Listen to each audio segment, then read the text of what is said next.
તો આજે જઈશું આપણે એક નજીકના ક્વેરી લેક કરીને એક પાર્ક છે, નિયાને થોડી નાનું વોક કરાવવા માટે, અને હું તમને જોડે બતાવીશ પણ. તો લેટ્સ ગો. અને એક નાનો પાર્કિંગ લોટ છે કે જ્યાં તમે પાર્ક કરીને પછી વોક માટે જઈ શકો. અલગ વોકિંગ પાથ છે. બહુ મોટો લેક છે એટલે આઈ થિંક આખો વોક કરવો તો બહુ ડિફિકલ્ટ છે. એક વસ્તુ તમે નોટિસ કર્યું હશે કે આ પાર્ક એટલો ડેવલપ નથી. એનું રીઝન એ છે કે બાજુમાં એક બીજો પણ પાર્ક છે જે સારી રીતે ડેવલપ કરે છે, અને આ પાર્કને એ લોકોએ બને એટલો નેચરલ રહેવા દીધું છે, so that people can enjoy nature.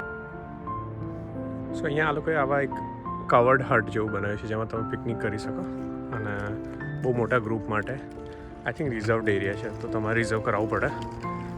અને આજુબાજુ થોડું ડેવલપ પણ કરી છે એટલે યુ કેન એન્જોય અરાઉન્ડ. અહીંયા આ રીતના રેસ્ટરૂમ્સની ફેસિલિટીઝ પણ હોય છે. ઇન જનરલ કેલિફોર્નિયા થોડો ડ્રાય સ્ટેટ છે એટલે એટલો બધો રેન નથી પડતો. ગ્રાસ મેન્ટેન કરવા એ લોકોએ ખાસ ઘણું વોટર ઇરિગેશન સિસ્ટમ્સ બધી લગાવવી પડે, એટલે તમને બહુ ઓછું ગ્રાસ જોવા મળશે અહીંયા. અહીંયા હવે ઊંઘ આવી રહી છે. વેધર પણ એટલું નાઇસ છે.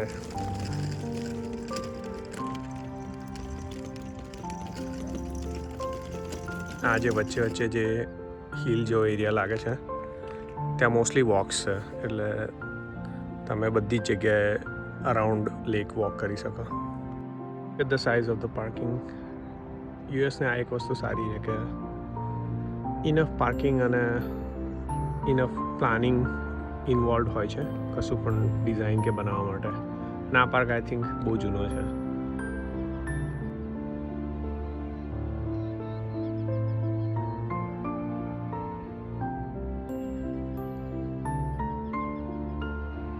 સો અહીંયા આ રીતના પિકનિક સ્પોટ્સ બનાવ્યા છે લેકને અરાઉન્ડ.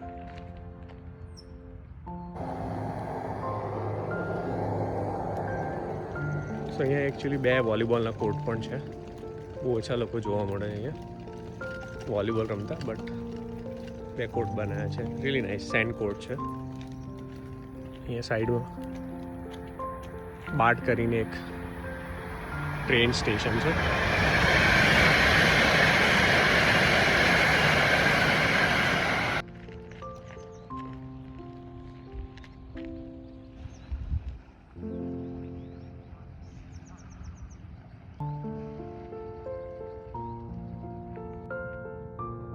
થોડું વેધર ક્લાઉડી છે. I think good day for the hike.